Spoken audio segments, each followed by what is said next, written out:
今日會同大家講下點樣為之坐得好啦。咁其實坐咧會影響啲乜嘢咧？其實最首當其衝嘅就係影響我哋嘅骨盤，即係我哋成日都講嘅盤骨。咁其實骨盤係我哋直接坐喺一個平面上面第一個接觸到嘅地方嚟嘅。咁但係好多時咧，我哋接觸到一個平面嘅地方咧，往往就唔係個骨盤，而係我哋嘅尾龍骨。咁喺我哋坐住喺個尾龍骨上面嘅時候咧，其實會發生咩事咧？咁個尾龍骨側邊啲肌肉咧就會比較緊咗嘅，因為你成個人嘅重量都壓咗落去嘛。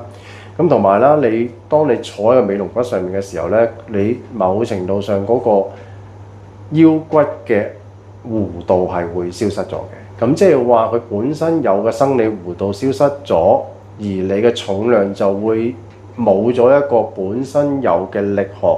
因為嗰個弧度本身就係一個力學，消失咗之後冇咗一個人體嘅力學嘅話咧，咁變咗就係用你嘅骨頭去幫你撐住，由佢有個弧度變咗冇弧度，佢就會壓得好實。咁繼而就會發生咩事咧？就會令到我哋嗰個腰骨容易退化啦。咁同埋咧，當我哋坐喺個尾龍骨嘅時候咧，我哋尾龍骨側邊有兩塊肌肉咧，好容易變得繃緊。咁變得繃緊嘅時候咧，會點咧？就會形成咗我哋一種叫做記住啦，呢個名叫做骨盤前傾。OK，咁另外仲有一個名叫骨盤後傾。咁兩樣嘢咧都同我哋坐係好有關係嘅。好啦，咁我首先示範一下點樣坐。OK，喺我示範點樣坐得啱之前，我會示範一下點樣坐得錯。OK，唔啱。OK，好啦，當我哋坐嘅時候咧，好多時我哋見到張凳咪坐落去咯，係咪先？冇乜特別啦，唔坐咯。好啦，坐 OK，跟住挨啦，係咪？咁你見到我啦，我誇張少少啦。嗱，咁樣坐，咁你見到我後邊啦係攣咗嘅，係咪？咁你見到我個人啦係成咗一個 C 字形嘅咁樣，係咪？咁其實我而家坐咧就坐咗喺個尾龍骨度。咁你唔信你可以自己試下啦，用呢種方法坐 OK。坐得 relax 啲嘅時候咧，你會發覺你個壓力就喺個尾龍骨嗰度。咁尾龍骨其實係咩咧？其實我哋叫尾骨啦。咁尾骨嗰度其實叫底骨啦。咁啊呢啲學名你唔使好需要記啦。總之尾龍骨最端嗰個位 ，OK。咁啊即係呢度呢一個三角形嘅位置。咁佢就係一個尾龍骨嚟嘅。OK， 坐咗落去之後咧，咁你會發現有啲攰嘅話咧，咁係攰咩位咧？就攰咗喺嗰個側邊嗰個叫做尾骨肌。咁嗰個尾骨肌咧，其實對於我哋個骨盤前傾咧係有好大嘅影響，亦都佢係一個主謀嚟嘅，因為佢嘅收緊咧，令到個骨盤咧就會向前傾。OK， 咁前傾會有咩問題咧？前傾就會令到嗰個腰嘅腰方肌，記住呢個名啦，腰方肌會好緊。咁有咩症狀咧？咁有啲人就話：哎呀，一坐低起身嗰下咧，就會好扯啊，好冤啊，個人要攣埋啊，一行幾步先至可以挺翻直個人啊。呢個係腰方肌。另外一種啦，就係話瞓覺嘅時候啦，轉身啦會痛啦，瞓低起身嘅時候個腰會痛啦。呢個亦都係腰方肌。嗱，咁當然啦，有其他問題嘅，咁但係我只可以話俾你聽。有呢啲症狀嘅時候咧，我哋都會 check 下佢個腰方肌有冇問題。當我哋 check 個腰方肌有冇問題嘅時候咧，我哋會睇佢有冇骨盤前傾嘅問題。咁我哋就會喺佢嘅生活習慣裏邊去改善，話俾佢聽，哦，你應該要坐翻好啲，就唔好咁樣坐啦。好啦，另外一種坐法咧，似乎係坐得啱嘅。好啦，咁樣係坐得啱嘅。啊，好直啦個人係咪？咁但係有樣嘢啦，當佢可能喺 office 做嘢嘅時候咧，咁佢同張台有一段距離嘅話咧，佢就會咁樣坐。OK， 選擇唔挨，覺得唔使挨啦，我可以挺得直個人係咪？但係其實當佢咁樣做嘅時候咧，佢個骨盤向咗後喎，係咪？咁樣向咗後啦，係咪？向咗後，跟住呢度咧就屈住咗啦。OK， 見唔見到？屈住咗。咁其實呢一個我哋叫 hamstring 嘅東西咧會緊嘅。咁如果佢坐得耐嘅話咧，就開始繃緊咯喎。繃緊嘅時候咧，就會形成咗另外一個問題。嗰個問題就叫做骨盤後傾。咁骨盤後傾嘅時候咧，頭先我咪提過嘅，我哋坐得唔好，當我哋個腰椎弧度消失嘅時候，其實我哋嘅重量就壓晒喺條腰骨度，但係佢冇咗個生理弧度嘅話咧，佢就冇咗一種自然嘅力學幫我哋撐住，就只係用啲骨頭硬碰硬咁樣去撐住啊嘛。咁當我哋骨盤後傾嘅時候，亦都係一樣啦。個骨盤嗱，我有個生理弧度㗎。當佢後傾嘅話，瀡咗落嚟，個生理弧度消失，咁即係話咩啊？個腰椎直咗，腰椎直咗，其實呢個問題出現啦。腰椎直，腰椎容易退化，腰椎直會影響到你個胸椎同頸椎都會一齊直。所以有啲人點解去照 X 光話，點解你個頸咁直嘅咁樣？咁其實咧，我哋都會睇埋一樣嘢。如果見到佢頸直嘅話，佢通常條腰都一定直㗎啦。因為我哋嘅生理弧度係跟住個力學走㗎嘛，冇理由下邊直上面攣嘅，下邊直點都會影響到上面，會拉直咗，咁亦都會影響到頸椎。咁所以咧，其實我哋坐得好與唔好咧，我哋個骨盤其實係影響好大嘅，亦都係個骨盤有問題嘅話，影響我哋嘅健康亦都好大。頭先講影響頸，其實影響下身嘅情況係仲更加多，好多。膝頭哥問題、髖關節問題、腳板問題、拇指外翻問題，基本上我哋都會揾到。好多時啲人都係有骨盤前傾或者後傾嘅情況底下，而形成一個漣漪效應，導致到佢下肢產生好多唔同嘅問題。OK， 亦都可能某程度會影響到條腰或者胸椎或者頸椎。咁好啦，同大家講翻點樣坐得為之啱。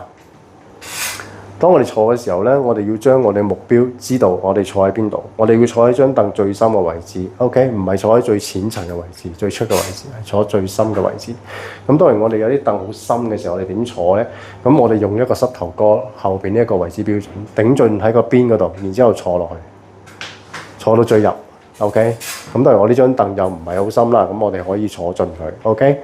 咁啊坐進嘅時候，你見我啦，呢度其實係翹起咗向後。